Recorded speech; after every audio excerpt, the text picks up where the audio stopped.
네. 어, 찬양 너무 신나죠?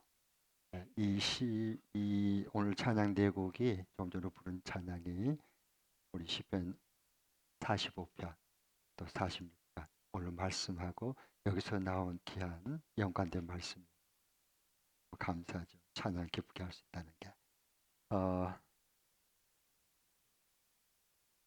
오늘은 시편 45편, 46편, 다음 주는 47편, 48편 통해서 하나님의 음성을 듣도록 하겠습니다. 45편은 이제 왕의 결혼식. 그래서 여기 말씀에 보면은요. 제목이 뭐라고 나왔죠? 지휘자를 따라 소사님에 맞추어 부르는 고라자손의 노래다. 마스길 사랑의 노래. 그러니까 시편에 나오는 아가 사랑의 노래. 신랑 신부의 사랑의 노래. 이게 바로 45편이에요. 여기에 소사님에 맞추어라고 소사님이 뭐냐면 백합화하는 그 이름 뜻인데 백합화 모양의 악기에 따라서 맞추어서 사랑의 노래를 하는 겁니다. 고라자손들이요 찬양하는 거예요 하나님 앞에. 고라자손은 여러분 이미 알죠. 우리가 지지난주도 보았죠. 고라자손은 어떤 사람이었죠? 예, 민수기 16장에 보면 광야에서 하나님께서 모세와 아론을 반역을 일으키죠. 그리고 그 나독과 아비람과 같이 그리고 250명을 선동해 가지고 파당을 짓고 하나님이 세우신 그 모세를 공격하고 죽이려고 그러죠. 그리고 이집트로 돌아가자 이렇게 하죠. 그러니까 하나님께서 어떻게 했죠? 그 제비를 뽑아서요. 고라와 그 집안의 모든 사람들은 하나님의 땅을 벌려서 생매장 시켜버렸어요. 반역하여서 저주받은 가문이죠. 고라자손은. 그런데 이게 모세와 아론을 사촌이요 사촌. 먼 사람 아니에요. 언제나 반역자들은 가까이 있는 거예요. 그래서 모세의 사촌이고 사무엘의 손자입니다. 역대상의 6장 32절부터 34절 보면 그 사무엘을 알죠. 사사 그 선지자. 사무엘의 손자예요. 모세의 사촌이고요. 네. 그런데 반역하다가 저주받고 생매장을 당했습니다. 그게 고라 자손이에요. 그런데 오늘 말씀에 이렇게 보면 하나님 가장 가까이 성전에서 찬양하고 노래하는 자들로 복을 받아요. 그렇죠? 네. 그것은 이제 그 중에 이제 해만 그 찬양 이 고라자수 중에 해만이 있어요. 해만 찬양단 대장이었어 그때. 네. 이런 거룩한 하나님의 성전에서 찬양하는 자로 완전히 바꿔지거든요. 이 저주받고 이렇게 했던 그 고라자손이에요. 그게 왜냐하면 그래서 그 고라 자손이니까 이완용 자손 그러면 이 시대에 머리를 못 들어. 모든 걸 다 압수당해요. 그렇다고 할 말이 없어요. 고개를 못 들고 다녀요. 부끄럽고 창피해. 그게 바로 성경에 나오는 저주받은 고라 자손. 그래서 내쫓기고 변두리로 다니면서 광야에서 하나님을 의지할 수밖에 없었어요. 그래서 하나님을 만나서 하나님을 찬양하는 자가 된 거예요. 네. 그래서 하나님께서 어떻게 하느냐 솔로몬 다윗과 솔로몬 시대에 고라자손을 찬양하는 그 성전을 가까이 두고 하나님을 송축하는 귀한 자손으로 세워주신 겁니다. 참 하나님의 역사는 놀라워요. 네. 그러니까 우리가 하나님을요 이렇게 만나고 의지하는데 그냥 안 돼요. 내가 하나님 외에는 광야에서 아무것도 보이지 않고 아무것도 의지할 게 없고 아무것도 나올 게 없어야 돼요. 그렇지 않으면 우리는 사람을 의지해 힘 있는 사람. 하나님을 의지하지 않아요. 이 광야 그래서 모세도 광야 40년 생활을 했고요. 광야 지도자로 사용하기 위해 하나님. 네. 바울도 아라비아 광야 생활을 12년 동안 10년 넘게 하게 했어요. 다 그리고 하나님 쓰신 거예요. 사도 바울을 사도 바울답게. 다 그 이유가 있고 목적이 있어 계획이 있어요. 네. 어느 한 성도님이 몇 주 전에 이런 질문을 했어요. 참 좋은 질문이라고 생각이 들어요.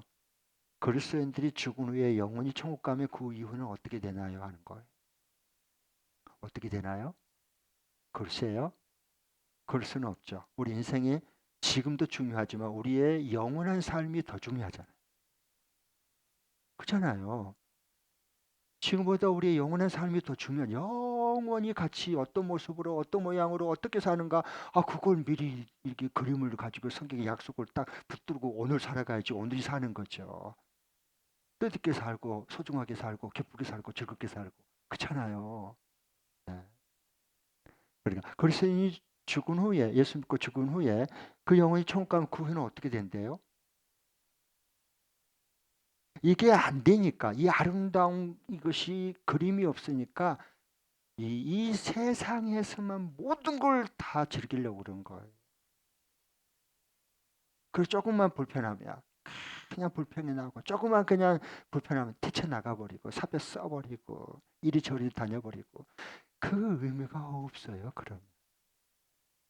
그러니까 성경이 그래서 우리가 진리라는 게 우리 삶이 그래서 중요한 거거든요. 그러니까 이제 대부분 천국을 오해하고 있어요. 하나님 나라. 천국은요 어디에 있어요? 우리가 죽으면 어디로 간 줄 아나 봐. 어디로 가죠? 달나라 가는 거예요? 화성 가는 거예요? 금성 가는 거예요? 은하계로 은하수에게로 그 계로 그 은하계로 가는 거예요? 어디 가는 거예요? 그러니까 오해하는 거예요. 하나님 나라가 우리 실제 삶 중에서 경험하기가 그러면 어려워요. 왜냐하면 성경을 잘못 알고 오해하니까 그런 거예요. 네. 천국은 가는 게 아니라 오는 거예요. 예수님과 더불어 이 땅에 하나님 나라에 가까웠다 임하는 거예요. 불교에서 죽으면 극락 간다. 그건 가는 거고. 성경에서 말한 것은 예수님과 함께 하나님 나라가 임하고 시작이 된 거고 그리고 계속 진행 중이고 주님 다시 오실 때 완성될 거예요. 네. 자, 그러면 이게 이해가 돼야 돼, 기본적으로. 그래서 누가복음 27장 21절에 이렇게 해요. 하나님 나라가 언제 어떻게 임하냐고 물어봐요. 그러니까 예수님께서 말씀하시잖아요. 하나님 나라는 여기 있다 저기 있다 못한다 그랬어요. 어떤 장소가 아니라는 거야. 어디 우리가 죽었고 우리 영혼이 저 어디 장소에 좋은 곳에 가는 줄 아나 봐. 예수님 말씀했잖아요. 천국은 여기 있다 저기 있다 못한다고. 그럼 못한 줄 믿어요 성경대로. 근데 우리는 이 어디 있을 거야 그로 가야 돼 생각하는 거예요. 무슨 얘기를 하는 거예요 지금. 성경대로 펴놓고 성경을 보고 믿어야지. 그래서 하나님 나라는 여기 있다 저기 있다 보다니 너희 가운데 어몽 너희 사이 관계 속에 있어. 그 관계 속에 누가 계세요? 예수님이 내가 여기 있어. 하는 나라 이루실 왕, 통치하실 왕, 그 하는 나라를 건설하고 이 땅에 오신 왕 대신 예수 그리스도, 내가 너희 가운데 사이에 있으면 그게 하나님 나라야. 그래서 우리 신앙생활에 가장 중요한 게 뭐냐? 하나님 사랑, 둘째는 이웃 사랑. 관계 속에 하나님 나라가 이루고 깨어진 관계를 죄로 파괴되고 깨져버리고 서로 으르렁거리고 분쟁하고 시기하고 죽이고 살인치고 정말 이런 고통스러운 사회 속에서 관계가 다 박살이 나고 전부 다 파편처럼 다 깨져버렸잖아요. 다.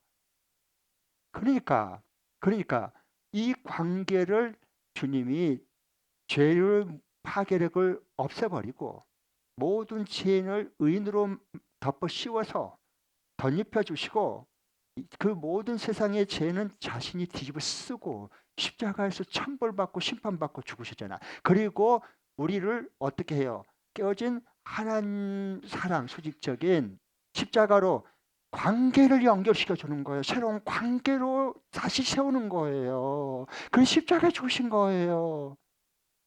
그래서 하나님은 우리 영혼의 가장 가까운 아버지, 우리는 하나님의 가장 사랑하는 자녀, 이게 가장 사랑 관계가요, 부모, 아버지와 자녀의 관계예요.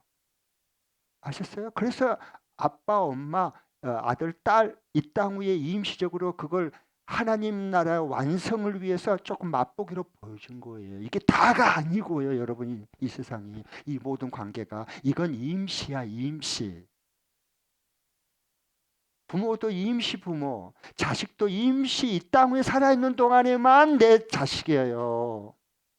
그러면 임시니까 영원한 삶에서는 실체가 있을 거 아니에요. 그분이 우리의 영원한 아버지 하나님, 우리는 영원히 끊을 수 없는 하나님의 아들과 딸.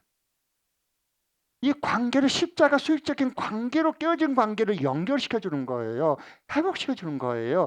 그리고 그 예수 하나님의 아들을 믿는 사람 모든 사람은 다 예수님 안에서 형제 자매가 되는 거예요. 그걸 교회다른 거예요. 아셨어요? 어디 갈라 그러지 마세요. 가기만 가봐. 내 끌어 당길 거야. 어디를 죽으려 그래? 자살하려 그래? 죽지 마. 어디를 갈라 그래? 자꾸. 내가 분명히 얘기해요. 예언해요. 뭐 그래도 또 천국 간다고 막 가겠다 그러면은 여러분 아셔요? 당신 영혼은 어디 가냐? 천국 가는 게 아니라 구천을 또 돌아다녀. 야, 마음대로 해야 그래도 갈라 그러면. 임하는 거예요. 예수님을 더불어서 임하는 거예요. 하나님의 말씀과 왕의 입에서 나오는 말씀으로 다스림받고 통치받는 게 하나님 나라예요. 이 땅에 천국을 경험하지 못하는데 죽어서 천국 간다? 그런 거짓말이 어디 있어요. 이 땅의 천국을 조금만 맛봐도 이렇게 기쁘고 이렇게 즐겁고 이렇게 정말 하나님 나라가 어디 있겠어 여기 임했지라고 맛보기로 보여야지만 맛보기 주면요. 어렸을 때 먹을 게 없었거든요. 우리 때는요. 그러면 짱수가 옆판 찍어가지고 딸깍딸깍 하면 다 소리가 들려요. 그때는요. 들으면 애들이 막 몰려듭니다. 그래서 막 어떻게 하냐? 어떻게 하죠? 맛보기로 조금씩 갖고 떼서요 딱 줘요. 다 나눠줘. 그러면 그거 먹고요. 너무 맛있어가지고요. 뭐 침이랑 같이 막 꿀꿀꿀 넘어가요. 맛보기를 맛을 봤으니 그러면 이제 야, 연 많이 줄게. 빈병, 그 다음에 흰 고무신, 뭐 고철 다 가져와. 그러면 팍 가서 다 뒤졌고 전부 다 갖다가 주면요. 탁 잘랐고 뭐 주면요. 신나게 먹습니다. 그거 얼마나 답니까? 그때 먹을 거가 없을 텐데. 근데 우리 친구가요. 아무리 찾아봐도 뭐가 없어. 그래서 할아버지 신고 있는 흰 고무신을 갖다가 엿바꿔 먹어버렸어. 그래서 걔는요 아버지한테 들켜가지고 나중에 엿먹다가 진짜 엿먹어버렸습니다. 그래서 엿먹으라 그런 거예요.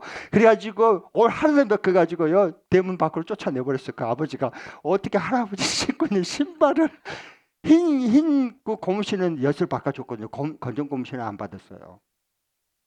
그래갖고 혼났지 뭐. 맛보기를 보여준 거야. 맛보기. 이 땅 위에 사는 동안에 천국이 이렇게 임하면 이렇게 기쁘고 이렇게 즐겁고 바로 하나님 나라 여기 있지 어디 있겠어. 그걸 조금씩 맛보게 해주는 거예요. 그러니까 자연히 우리가 뭘 할까요? 하나님 나라 임하시옵소서. 하나님 나라 왕창 임하시옵소서라고 기도가 먼저 너희가 하나님 나라와 그를 구하라. 그럼 이 모든 걸 더주라. 그냥 저절로 하나님 나라가 맛보기로 본 사람은 진짜 하나님 나라가 주님 임하시옵소서라고 기도가 제일 먼저 나와버려. 그게 이 땅 위에 예수님과 함께 천국을 살아가는 사람들이에요. 그런데 우리 삶을 그냥 아무렇게나 함부로 살겠어요? 함부로? 그럴 수는 없어요.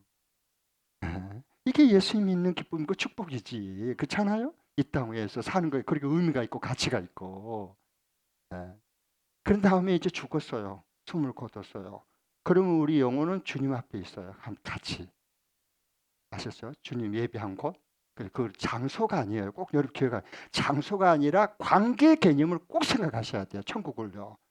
그리고 그래서 죽은 다음에 우리 영혼은 주님 앞에 그리고 우리의 육체는 흙으로 왔으니까 흙으로 들어가서 매장하고 화장하고 수목장하는 거예요. 성경대로 그냥 그대로예요.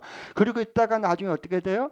주님이 공중으로 다시 재림해서 오실 때, 다시 오실 때 어떻게 돼요? 우리 죽었던 그 그리스도인 먼저 죽었던 그리스도인들의 그 흙이 몸이 다시 올라오고 주님께서 같이 있었던 영혼이 같이 합쳐져요.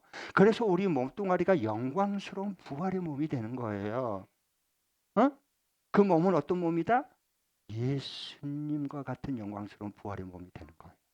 자, 그래서 마라나타 아까 찬양한 것처럼 주님 어서 오십시오. 주님 어서 오십시오. 그것 때문에 갈망하는 거예요. 사모하고.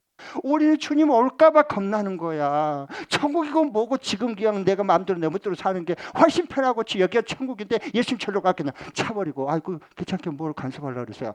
그리고 예수님 오든 말든 상관없어. 관심도 없어 예수 믿는 사람들이. 그리고 뭐냐 그냥 이 세상 먹고 마시고 즐기고 놀고 그냥 히덕거리고 이런 게 전부 천국인 줄 아나 봐. 그 마지막 시대에 노아 시대에 멸망받을 사람들의 삶입니다. 무슨 얘기인지 아시겠어요? 그러니까 예수님을 놓쳐버리니까 우리는 예수님의 피값으로 산 그리스도와 약혼한 사람들이에요. 고린도후서 10장 2절에처럼 약혼한 사람은 뭐해? 무엇만 준비하기 위해서 결혼식을 신랑을 맞이하는 결혼식을 온 마음을 다해 단장하고 몸과 마음과 모든 것을 단장하고 준비하고 신랑 맞이를 준비 그래서 함께 살 걸 준비하는 게 약혼 기간인 거예요. 아셨어요? 그리고 교회는 뭐예요? 예수 그리스도의 거룩한 신부들이에요. 그 신랑은 참 신랑은 예수님밖에 없어요. 우리를 죄에서 건지고 죽음 멸망에서 건져 대신 죽고 그 다음에 우리를 살려내시고 거룩한 신부로 피값으로 정결하게 만들어서 주의 몸뚱아리인 부활 공동체 이 땅에 세운 먼저 부활 공동체가 주님의 거룩한 신부 교회란 말이에요. 교회는 교회 이게 교회예요. 네. 그러니까 주님 어서 오십시오. 당연히 신부면 신랑 약혼했으면 기다려주고 준비하고 보고 싶고 빨리 결혼식 올리고 싶죠. 같이 살고 싶어서 당연하지 않겠어요? 그런데 예수님 없는 사람들 교회 다니는데 신앙생활하는데 올까봐 왜 온대? 좀 더 후에 오라 그래. 내가 마음껏 세상 즐기다가 그때 오라면 그때 오라 그래. 뭐하러 예수님 오신대? 관심 없어. 그래서 이 목사가 주님을 놓치지 않으려고 주님을 구하고 주님의 마음을 품고 주님과 함께 거하고 싶은 제가 그래서 기도를 하는 겁니다. 그래야 천국을 이 땅에 매일 살아갈 수 있어요. 아멘. 네. 이게 안 되니까 이 영적인 부분에서 내 삶에 채워지질 않으니까 자꾸 고갈된 그것을 다른 세상 것으로 자꾸 채우려고 그래. 채우면 채울수록 마시면 마실수록 피우면 피울수록 그 다음에 때리면 뗄 수 있고 당기면 당기고 도박을 하면 할수록 게임을 삐삐삐삐 하면 할수록 더 목말라서 더 중독이 되어가는 거야. 폐인이 되어가는 거야. 그거에 노예가 돼서 끌려다니는 거야. 무슨 얘기인지 아시겠어요? 예수님은 없으니까 이런 걸로 채우려고 하는 거 채워지나? 목마름이 더 커지는데 안 채워져. 평생 동안 허망한 인생 살다 말아요. 그래서 마지막에 부활할 때 누구의 몸처럼 부활된다? 네? 여러분의 영원한 삶이 얼마나 중요한데 대충 그냥 하고 잊어버리고 그러지 마세요. 이게 영원한 삶이 결정이 돼야 완성이 돼야 그걸 끌어당겨서 오늘 살아가는 거야. 하루하루를.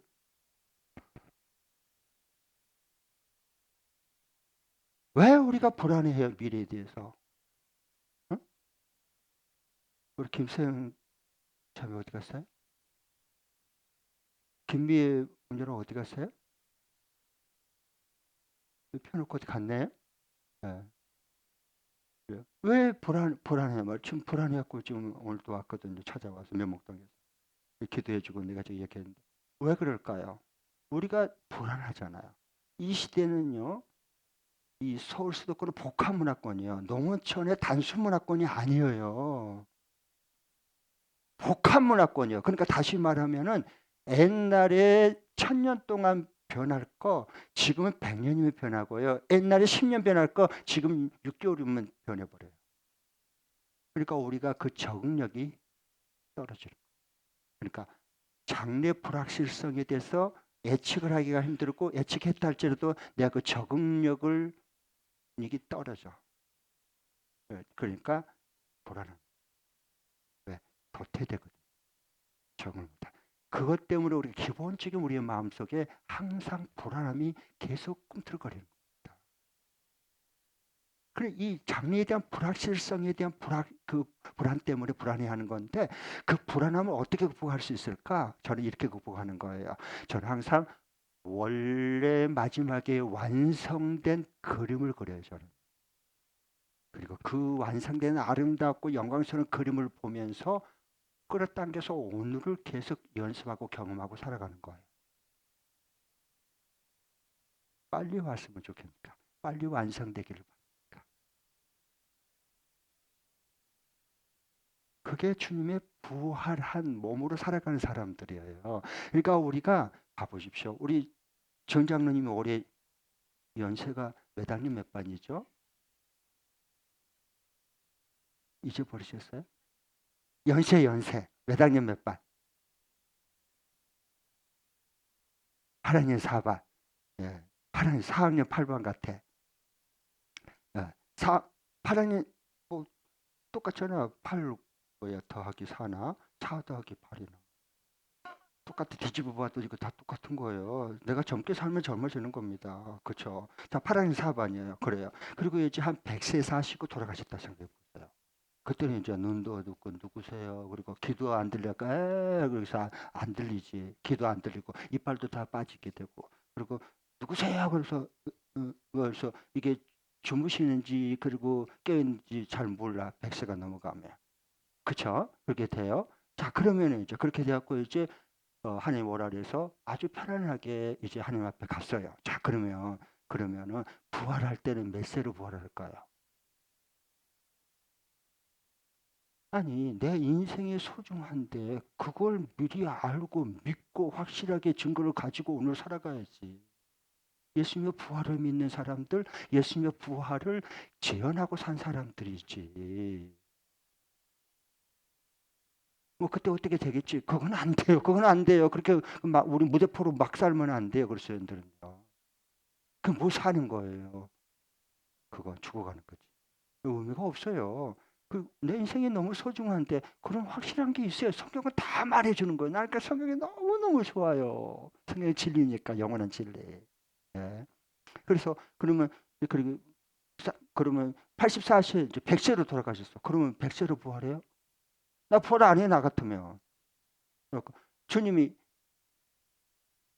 내 아들 그러면 누가 불렀어? 이러고 있고 그리고 뭐 아무리 불러도 듣지도 못하고 있고 그러고 눈이 가물가물해 가지고 누구세요? 주님이 오셨는데 누구세요? 이러고 있으면 어떻게 해? 나 그렇게 영원히 산다. 나 부활 안 할래 그러면. 그러잖아. 그렇게 영원히 살면 그게 무슨 지옥이고 고통이지. 무슨 그게 기쁨이 행복이야. 나는 그러니까 내 인생이 쏘니까 나는 그런 게 너무 상상력이 너무 동원이 되는 거예요. 네. 어떻게 부활한다고 할 때는 100세로 돌아가셨든 50세로 돌아가셨든 5살이 죽었든 33살로 부활하는 거예요. 왜? 예수님이 33살 때 부활했으니까. 그러면 예수님과 같아야지. 신랑 신부로 어린 양의 혼인잔치로 참 신랑이신 예수님과 영원히 같이 결혼해서 영원히 함께 사는 거지. 5살짜리로 죽었다고 5살짜리로 하면은 예수님 5살짜리 하고 그러면은 그러면 안 되지. 그러면 그 어린 소녀 그 강간죄로 걸려. 그래서 이제 잡혀 들어가는 거야. 잡혀 들어가. 그거 안 맞잖아. 예수님 왜 결혼 안 했어요? 예수님 왜 결혼 안 했는 줄 아세요? 독신 은사 받은 거 아니에요. 예수님 왜 결혼 안 했을까요? 예수님에 대해서 좀 관심 좀 가져봐요. 좀 제발. 예수님과 같이 영원히 살 텐데 그분에 대해서 뒷조사 좀 해봐요. 뒷조사. 만날 이 세상에 사는 게 뒷조사 하지 말고 제발 좀 그것도 필요하겠지만은 영원히 사실 그 주님을 뒷조사를 해봐야지. 그러지 않나요? 예. 그게 조금 힘이 좀 들더라도 주님 그러면 셈이 나고 우리 주님이다라고 해야지. 예. 그러니까 보십시오. 33살로 부활하는 거예요. 그러니까 여러분이 그거 안 맞는 그럼 당신이 얘기해봐. 성경의 근거로. 난 그렇게 믿기로 살기로 했어. 왜? 왜 그럴까요? 성경의 근거. 고린도서 15장에 보면은 예수님이 우리를 죽으시고 부활한 가운데 첫 열매가 됐다. 첫 열매. 자, 여기 사과를 심었어요. 그러면 잘 물 주고 가꿔서 거름 주게 갖고 잘 해서 첫 열매가 사과가 맺었어요. 그 다음에는 뭐가 맺을까요? 배가 열려요? 그런 나무는 없어요. 그 다음에는 이제 한 개가 연 게 아니라 두 개, 세 개, 10개가 열리고 그 다음에는 한 40개, 50개가 열리고 그런데 똑같은 사과, 똑같은 크기 모양으로 이것은 계속 해마다 열어요. 왜? 첫 열매 그대로. 부활하신 주님이 첫 열매가 했단 말은 그 이후에 모든 글 쓴 사람들이 주님 오실 때 부활할 때 예수님처럼 똑같이 그 모양 그 영광스러운 몸으로 부활할 것으로서 첫 열매를 보여준 거야. 확실한 증거로써요. 그래야지 예수님과 함께 거룩한 교회가 신부가 되어서 함께 영원히 혼인잔치가 돼서 우리 인생의 모든 장래에 불안할 필요가 없어요. 왜? 우리 인생의 모든 마지막은 성경은 말해요. 결혼식 이 땅에 가장 즐겁고 가장 기쁜 혼인식이 뭐냐? 거기 잔치가 결혼 잔치예요. 그 중에서 들러리로 참여, 하객으로 참여한 게 아니라 우리는 예수 그리스도의 참 신랑의 사랑받는 거룩한 신부로 참여하는 겁니다. 그런데 세상에 이 더러운 음란함에 그 우상에 빠지고 욕심에 빠지고 바람난 사람 누가 좋아해요? 여러분 바람난 여기 누구지? 미혼자 누가 있어요? 다 결혼했고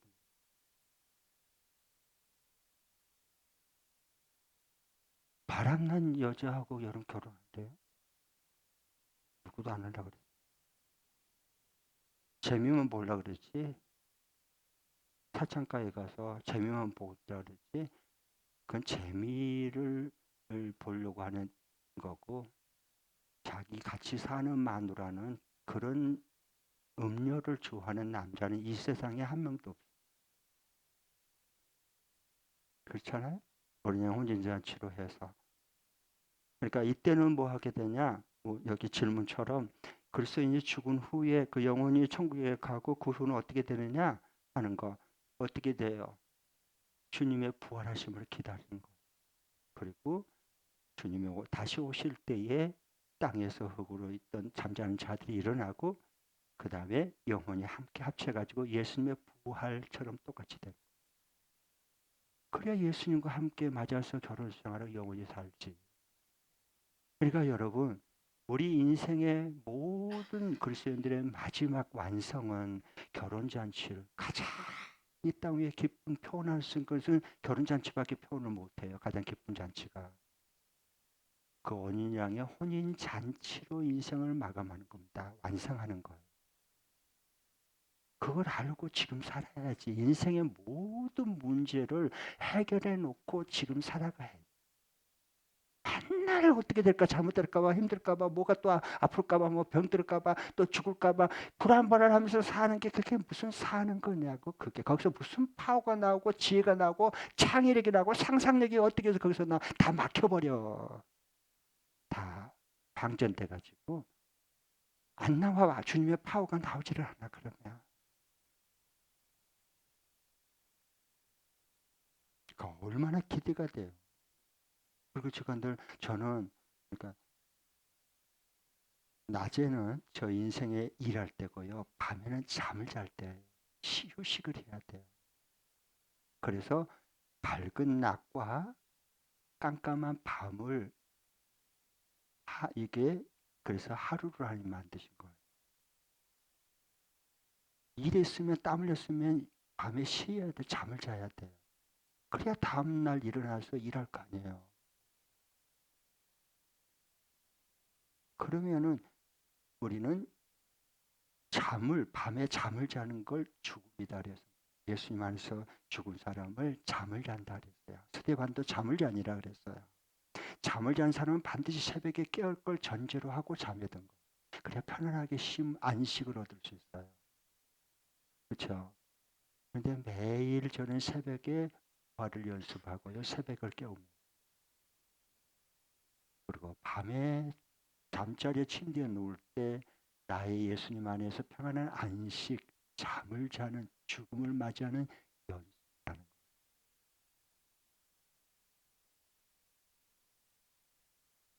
이게 삶으로 진리가 배어나와야 돼.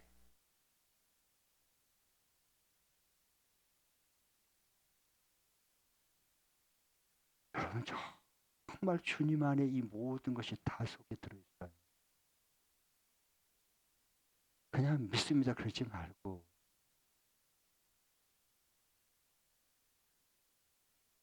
그래서 오늘 여기 왕이시며 우리의 그 참된 신랑이신 그 혼인 잔치에 대한 부분을 얘기하는데 시편 45편 10절부터 한번 봐보십시오. 45편 10절부터 15절까지만 교독하겠습니다. 그걸 알고 읽어. 우리다 뭐냐? 만왕의 왕 되신 예수님. 그리고 우리는 어린 양의 신부가 되잖아요. 예수님 각시가 돼 예수님. 그러니까 왕하고 결혼하면 우리 그 여자를 뭐라 그래요? 그 바로 왕후가 되는 거예요. 그래서 여기 왕후님 그렇게 말하는 겁니다. 아셨죠? 네. 왕후. 네. 저와 여러분 옆 사람에게 부르겠습니다. 옆 사람에게 자 마주 보시고 성경 읽기 전에 그러고 있겠습니다. 마주 보고 왕후님 시작. 네. 자식들 이제 알았어. 그렇게 좀 어깨 좀 펴봐요. 제발 좀. 네. 왕후님 그런 거예요. 만왕의 진정한 왕이시고 우리의 참된 신랑이신 예수님과 혼인잔치할 우리는 교회에 거룩한 신부예요. 그럼 우리는 왕후님이 되는 거예요. 내 정체성을 분명히 찾고 가지고 살아가야 됩니다. 네. 자, 그러면 같이 한번 읽겠습니다. 10절부터 제가 10절 읽게요. 여러분 그래서 15절까지 읽겠습니다. 교독합니다. 왕후님 듣고 생각하고 귀를 기울이십시오. 왕후님의 결례와 아버지 집을 잊으십시오. 그리하면 임금님께서 그대의 아름다움에 사로잡힐 것입니다. 임금님이 그대의 주인이시니 그대는 임금님을 높이십시오. 두로의 사신들이 선물을 가지고 오고 축하하라고 지금 그런 거예요. 결혼 축하하라고 신부 신랑. 가장 부유한 백성들이 그대의 총애를 구합니다. 왕후님은 금실로 수놓은 옷을 입고 구중 궁궐에서 온갖 영화를 누리니 오색 찬란한 옷을 차려입고 임금님을 뵈려갈 때에 그 뒤에 들러리로 따르는 처녀들이 줄을 지을 것입니다. 그들이 기뻐하고 즐거워하면서 안내를 받아 왕궁으로 들어갈 것이다. 아멘. 요 보세요. 오색 찬란한 입고 이게 신부 드레스 입고 갈 때요. 임금님이 뵈러 가는 거 이제 결혼식 올리려고. 그렇게 할 때 뭐냐? 그 뒤에 뭐가 따라요? 들러리 처녀들이 따라. 들러리 처녀들이 누구가니? 천군 천사들이요. 우리는 주님의 거룩한 신부 교회 왕후님들이 당당하게 살아요 좀. 왕후님에 걸맞게 생각도 좀 그렇게 풍성하게 좀 가지시고.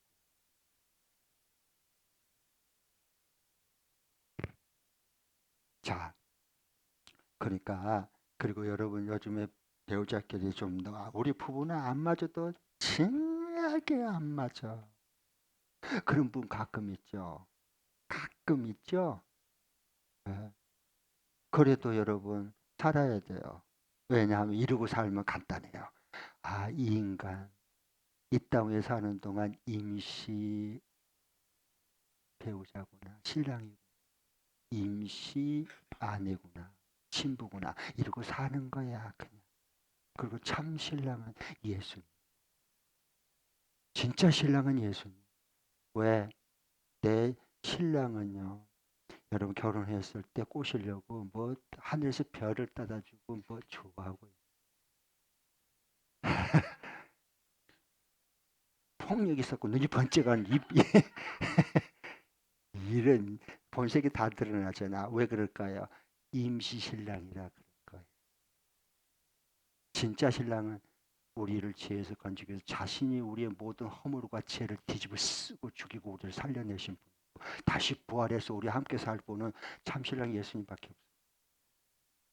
없어요. 실제 신랑이 있으면 임시 신랑은 좀 불쌍히 여겨줘요. 제발 불쌍히 여겨줘요. 그리고 죽음은 뭐 어디야? 보라 내가 만물을 새롭게 하노라. 모든 만물, 모든 관계를 다 새로운 질서 속에 다시 세웁니다. 그게 하나님 나라 질서입니다. 그러니까 우리가 지금은 아버지, 어머니, 자녀 하나님 나라에서 완성될 때는 뭐가 되죠? 모두 다 그리스도의 신부가 되는 거예요. 알란가 모르겠어. 그리고 예 내 남편, 내 아내 모두 다 뭐가 돼? 새로운 질서 관계가 다시 설정이 돼요. 뭘로? 주님 마음으로 새롭게 하니까 뭐가 돼요? 모두 다 주님의 사랑하는 똑같이 사랑받는 신부가 되는 거예요. 그것을 어디서 맛보느냐? 이 세상에 있을 때 주의 몸된 피로 값주고 산 교회 저와 여러분의 속에서 경험이 되고 연습하고 훈련을 해요. 그래야 하나님 나라 경험하고 이 땅에 살아가지. 그리고 하나님 나라가 완성될 것을 간절히 삼하고 구하고 기도할 수밖에 없도록 하나님께서 우리를 영적으로 이렇게 만들어 놓으셨잖아요. 그러니까 꼭 여러분 보고 막 그냥 진짜 죽고 싶고 못 살겠고 그러면은 아휴 그러다 이 또한 지나가리라. 저 인간은 임시 배우자야. 이러고 넘어가시기 바랍니다. 아셨죠? 네. 그러면 될 걸 뭐 그냥 목을 맬 필요가 뭐 있어요. 그 사람은 목 매봤자 나올 게 없어. 배우자한테 뭐 나올 게 있어요? 없어. 백날 해봤자 소용없어. 속만 상해. 더. 그럴 필요 없어요. 우리 참 신랑 되신 주님과 좀 가까이 지내세요. 지금부터. 그러면 되지. 자, 그러면 46편 우리의 피난처 되신 하나님 1절, 7절, 11절 보겠습니다. 똑같이 반복 강조하는 것은 저자의 의도가 있어요. 반복 강조, 왜냐하면 중요하니까 꼭 그거 해주고 싶은 말씀이거든요. 46장 1절 먼저 읽습니다. 시작. 하나님은 우리의 피난처이시며 우리의 힘이시며 어려운 고비마다 우리 곁에 계시는 구원자이시니 네, 7절 시작. 만군의 주님이 우리와 함께 하신다. 야곱의 하나님이 우리의 피난처시다. 셀라. 네, 11절 마지막 시작. 만군의 주님이 우리와 함께 계신다. 야곱의 하나님이 우리의 피난처시다. 셀라. 네, 그래요. 이거 지금 공통점이 뭐예요? 반복 강조. 하나님 우리 피난처시다. 그겁니다. 피난처가 있으면 뭐 재난이 일어나든 뭐 전쟁이 터지든 뭐가 있든지 그냥 완전한 피난처 속에 대피소에서 딱 안전하면 간단해요. 자, 그럼 여기 이제 제목에 보면 46편에 지자를 따라 알라못에 맞춰 부르는 노래 고라의 자손 시달했어요. 알라못이다 그러는데 알라못은 뭐냐? 밑에 간지 보면 음악 용어예요. 이게 알라못이란 말은 처녀들이란 뜻인데요. 이 찬양하는 여성들의 노래를 따라서 맞추어서 부르는 거거든요. 고라의 찬양 시여요. 여기 보면 10절이 보면 뭐라 그랬죠? 10절 46편의 10절 누가 한번 읽어주시겠어요?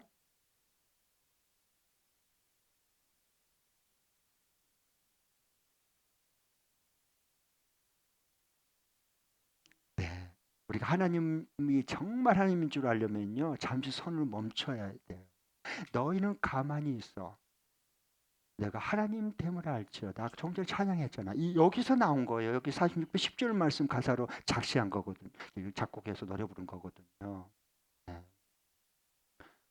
우리가 좀 하나님의 임재 앞에 좀 잠잠히 좀 가만히 머물러야 돼요. 우리는 그것을 못해요. 우리는 가만히 있으면요 불안해. 뭔가 해야 돼. 뭔가 해야만 안정감을 느끼는 거야. 그러니까 되는 것도 없고 맨날 바빠.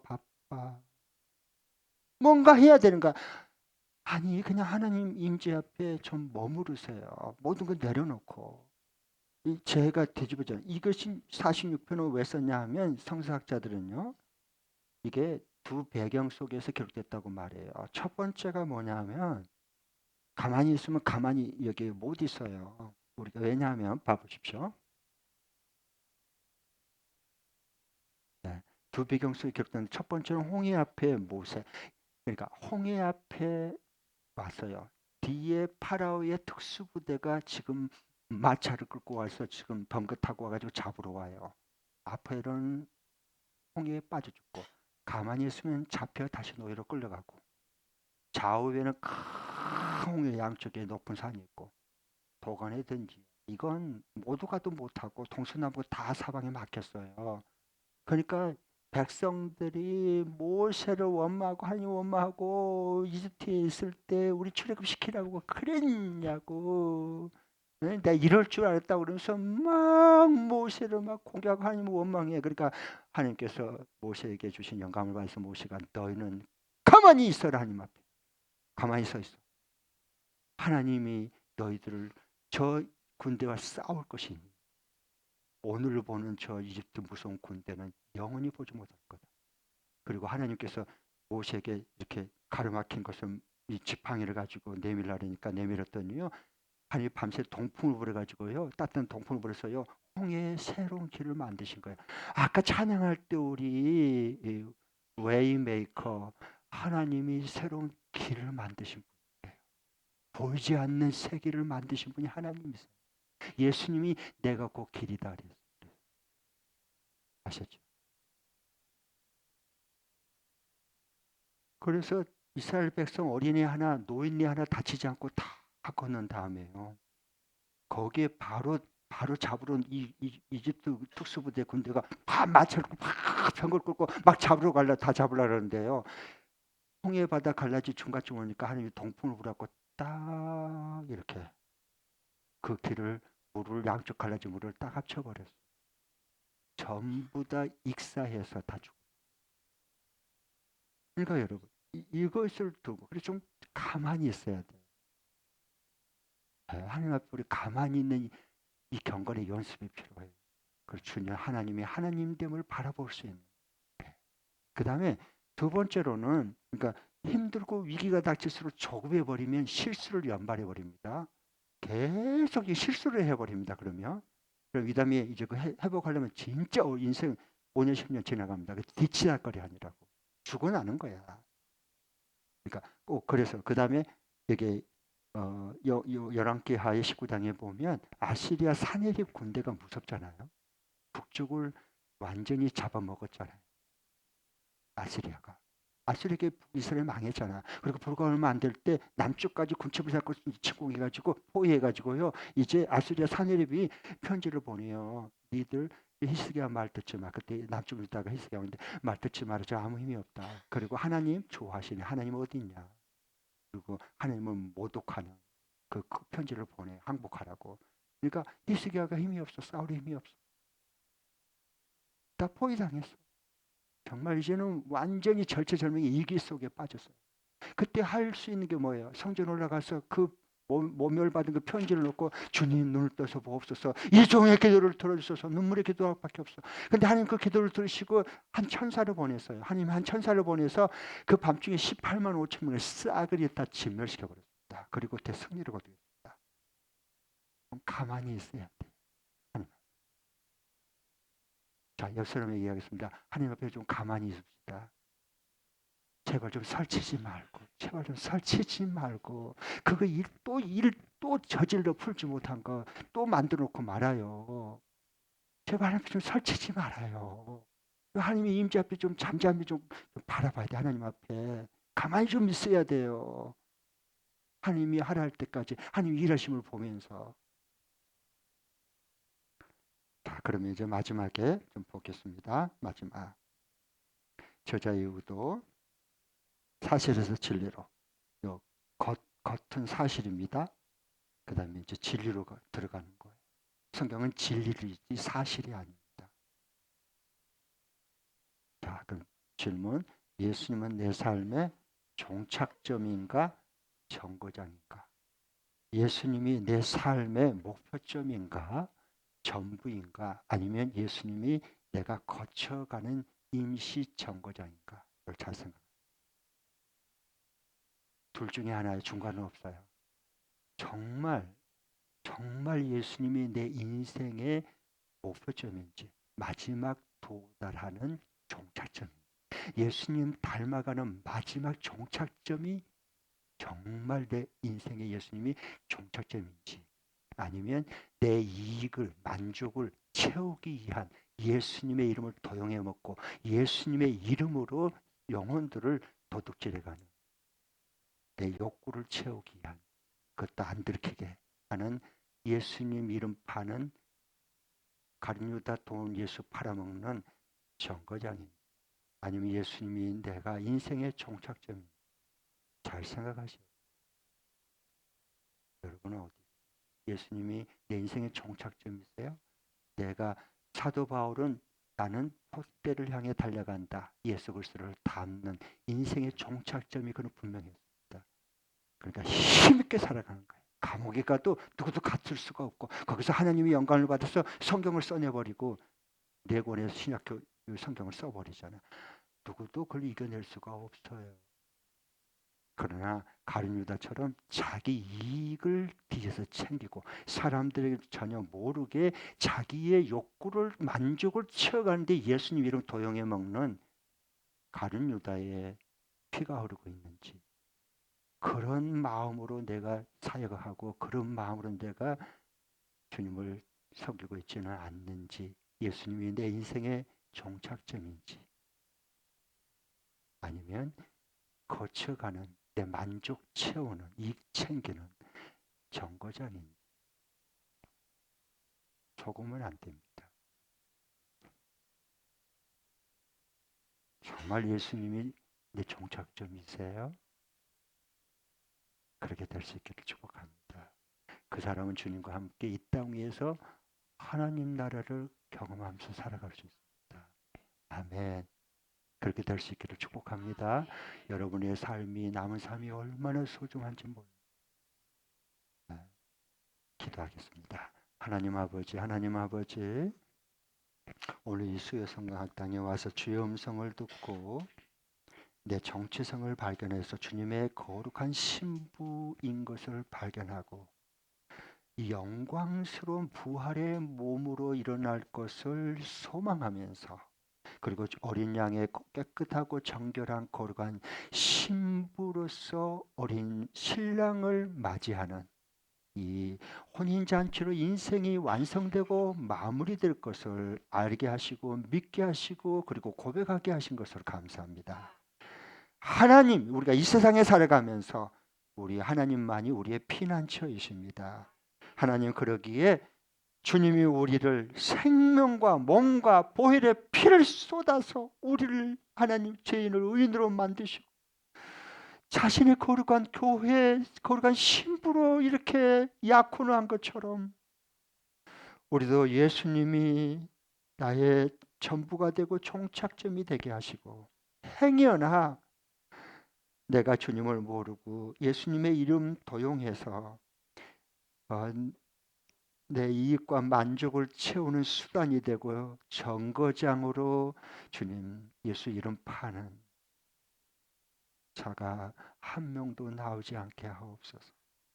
그래서 주님이 내 인생에 내가 남은 생을 달려가고 닮아가는 표대를 향해 하늘의 상으로 받을 수 있는 그 그림이 선명해지고, 그걸 향해서 가슴이 뛰고, 그것을 향해, 그분을 향해 기쁨으로 달려갈 수 있는 나날이 되게 하옵소서. 감사합니다. 예수님의 이름으로 축복하고 기도합니다. 아멘.